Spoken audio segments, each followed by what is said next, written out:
Is there panic in the White House? What could the Biden administration be worried about? Are the government agencies actually working against each other? And what's going on with bonds? Is this it? Is this finally the beginning of secular inflation that everyone's been waiting for? Or is the market wrong? I'm your host, Steven Van Metre, and welcome to the Macro Show. I'm very happy to have you here today, as always, because there's something I've been wanting to talk about that's really near and dear to part of my macro thinking, is how the government actually works against each other. And we're going to see on one hand how some of the economic data looks really good, and you have to take it at face value and say, wow, the economy, maybe it is about to have a secular rebound, and maybe there is about to be inflation because this data looks really good. And then you go to the other extreme and say, well, if that's the case, why is the Biden administration doing what it's doing? Is it worried about something? Does it see something that we're not seeing in the data? And then you draw the path between them, and it starts to make sense because there are problems, but the data doesn't add up to that. So what am I talking about? Let's take a look at what happened today. We got the JOLTS, the job openings and labor turnover survey data. This happened to be former Fed Chair Janet Yellen, the new Secretary of the Treasury, her favorite report. And let's look at this because, I mean, it's off the charts. 10.073 million jobs available. This breaks the previous record. This is all-time high. Breaks the previous record of 9.483 million job openings. So if we go and look here on the Fred database, this is record high. We've gone all the way back to as far as this data set will go.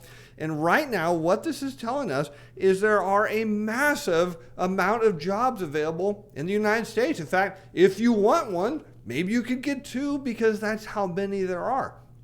Now, in a strong economy, you look for a lot of job openings because it gives you an idea that existing workers can change jobs and people that want to enter the workforce can get a job. And that, in theory, should put upward pressure on wages. But what's the problem with that? Well, let me show you the first problem because there's a lot of them. We're going to come back to this thought in a second. But the first problem is if there's all these jobs available, why are there somewhere around 400,000 claims, initial unemployment claims per week? Because that number right there, my friends, it's recessionary level numbers. That's what you see in a recession. And so then you look down and say, wow, there's still 12 million, almost 13 million people on some form of unemployment claim. Well, the good news is there's a job for almost all of them. In fact, that would be phenomenal. But you might remember that Jeff Snyder, friend of mine, and Emil Kalinowski, another friend of mine. In fact, Jeff wrote about this, and then Emil and Jeff talked about this on their show, that Jeff thought that the JOLTS survey was double counting jobs.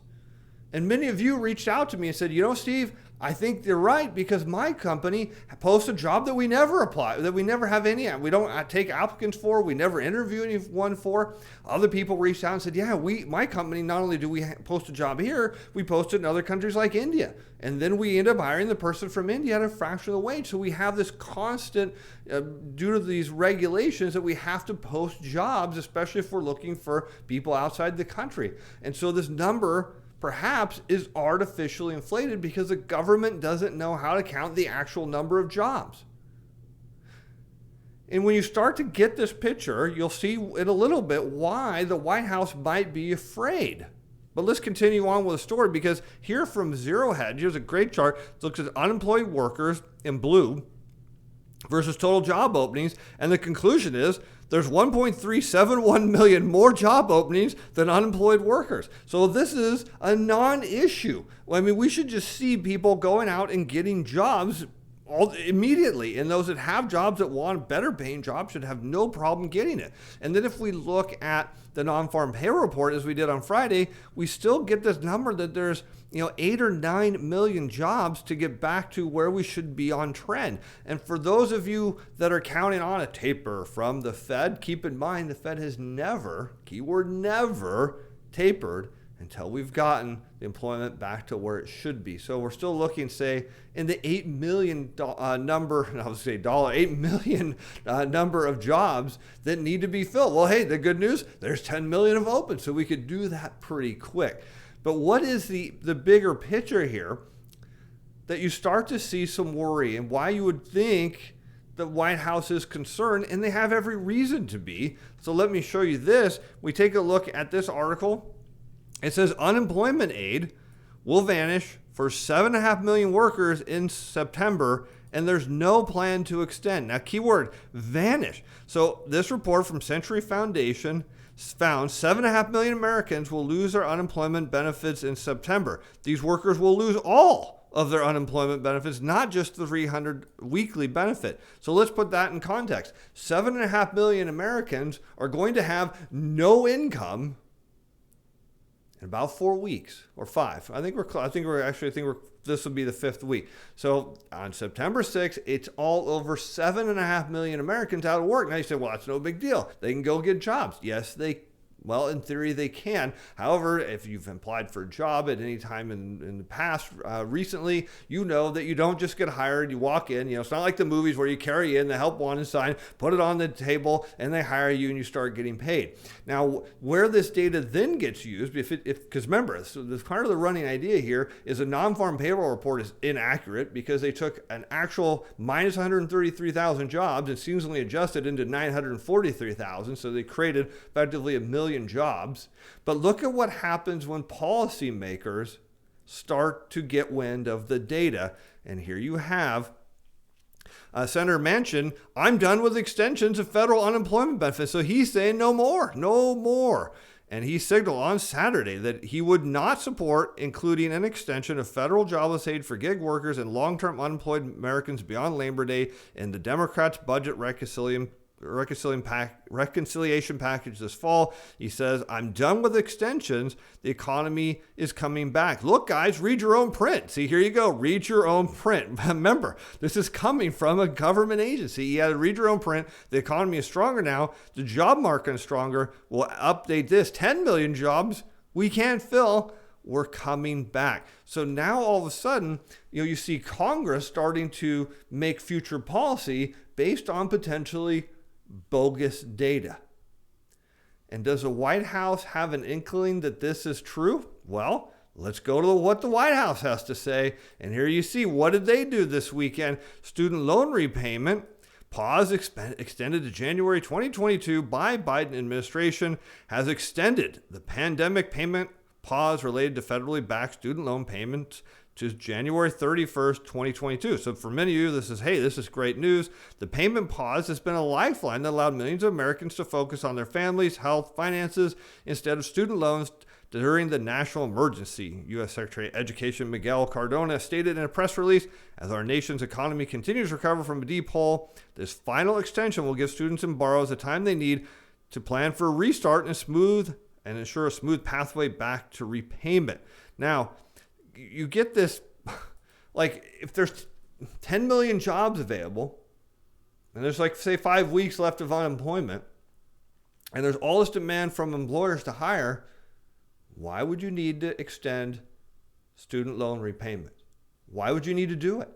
Unless you're actually worried that 7.5 million people in this country are going to have zero income next month. And when you start looking at some of the other data, here we'll go to Bank of America, and this is internal data from their global research division. What do they say? States where unemployment insurance expired and payments have been cut. Now, mind you, just cut. It doesn't mean their total benefits have gone away, just mainly we can think of this just as the federal one. Credit card spending for recipients versus non-recipients. And what do you see? Households that did not, they maintained their spending. Hey, what a surprise. You still have income. You can still spend. And households that received it went down. And that is a big difference there. Now, add the number is 7.5 million people are going to have no benefits. None. So what do you think is going to happen to spending? It's going to go down significantly. And then you start to look at the money supply. The one key thing that everyone's been talking about is inflation. It's going to mean the money supply. But not many people were talking about the money supply from last month. And from June. And look at this. It went from 20.37, we'll round up 2 trillion, to 20.389. So a $17 billion increase, which is nothing. It usually increases at a much faster rate than that. So what you have now is the money supply slowing. And we talked about this on Friday when the show titled Wage Crisis. Is one of the problems is that prices are growing faster than wages. So how can people afford higher prices? And when you have 7.5 million people going to have a big goose egg for their income, zero, how are they going to afford these higher prices to sustain inflation? And when you factor now the money supply is not growing, and you look at what the White House's response is, it tells you they know there's a problem. But when you look at these government agencies, whether it's the Fed or Congress or anyone else that has to look at the data and make policy, you can see why when they fudge the data, it can cause big problems. Now, is this enough to cause the Fed to start tapering? No. Does it matter if it does? No. So what's the issue with bonds? Why would bonds all of a sudden have, what are we on a 4-day sell-off, something like that? What's the big deal here? Well, what's happening this week? Well, you have the 3-year Treasury note, 10-year Treasury note, and the 30-year long bond auction. And what's coming on Wednesday? That's right, the CPI. And there's this crazy belief that higher consumer prices mean that you have to pay a higher interest cost. So if you have less income, particularly if you're 7.5 million people and have no income, of course that means you're not going to have trouble getting a loan to begin with. How can you afford higher prices and on higher interest rate expense? The bottom line is you can't. And when you start looking at the money supply and you look at, again, the response from the White House, it makes perfect sense. You think, well, if you were the president and you were part of the Biden administration and that was your office, you might do the same thing because you don't want to find out what happens not only when people's income goes to zero, but everyone else has to start making payments on their debt. It takes away from discretionary spending and it leads to an economic slowdown. Now let's take a look at what's going on in the credit data from Friday, because we didn't get a chance to dig into this. And this is pretty serious stuff going on here. Bank credit up $49 billion. So what are you looking for in here? You're looking for an expansion of the bank's balance sheets. And we want to see an expansion in credit. Securities and bank credit were up $25 billion. Mortgage-backed securities up 9. And U.S. Treasuries up 11. Now, mind you, U.S. Treasuries, of course, everyone says you shouldn't buy them. But you look at these non-mortgage, these other securities, these were down. These are state-backed and other non-U.S. government-backed securities. So it looks like the banks were kind of backing off just a little bit on some of this stuff here. But overall, they're up. Actually, they were up on this one. But they were overall up $25 billion. And now we look at loans and leases, all commercial banks. And what do we find? Up $25 billion. That's pretty good. But the details aren't so good. Commercial industrial loans up $5 billion. Real estate up 9.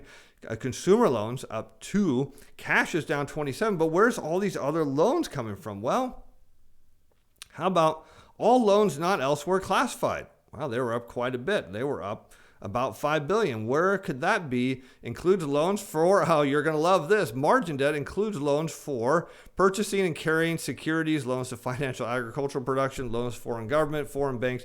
But you get the idea is loans for purchasing and carrying securities. You look at margin debt. Now let's take a look at the year-over-year rate of change. And here we can see real estate loan growth is sitting at just shy of 1% on the 3-month rate of change. On the 6-month rate of change, marginally over 0. The year-over-year is negative, seeing no lending growth, no money created. And you start looking at the money supply data and you say, oh, that kind of makes sense. And you look at commercial industrial loans, and what do you see here? A bunch of negatives. Growth rate is up to minus 13.3%. So some people are saying this is reflation. Got a long ways to go, especially with consumer spending about to nosedive when 7.5 million people have no income. And start looking at loans and leases, all bank credit. The growth rate is up to minus 1.64% from a year ago. And the 6-month rate changes, looking at 1%. And the 3-month rate change is just barely at 0.5%. So there's virtually no growth here at all. And that tells you the economy is not recovering. And when people have less income and they have more debt and the government thinks there's a lot of jobs, the only question now becomes, when these people go look for jobs, because they're being told there's 10.5 million jobs or almost 10.5 million jobs, and they don't find them, then what? And with that, we'll be back on Wednesday, of course, for the Macro Show. As always, appreciate all of you being fans. Thanks for the likes. Thanks for the subscribes. Thanks for supporting the show. We'll see you on Wednesday live from the Blockworks event in Bretton Woods. Until then, I'm Steve Van Metre. Thanks for watching. Bye now. The content of this video is provides educational information and is not intended to provide investment or other advice. It not to be construed as organizational solicitation by selling security, financial instrument, or participate in particular trading strategies. Video was prepared by Steven Van Metre, personal capacity. Business expressed this video that I do not reflect the view of Atlas Financial Advisors Inc. or Steven Van Metre Financial.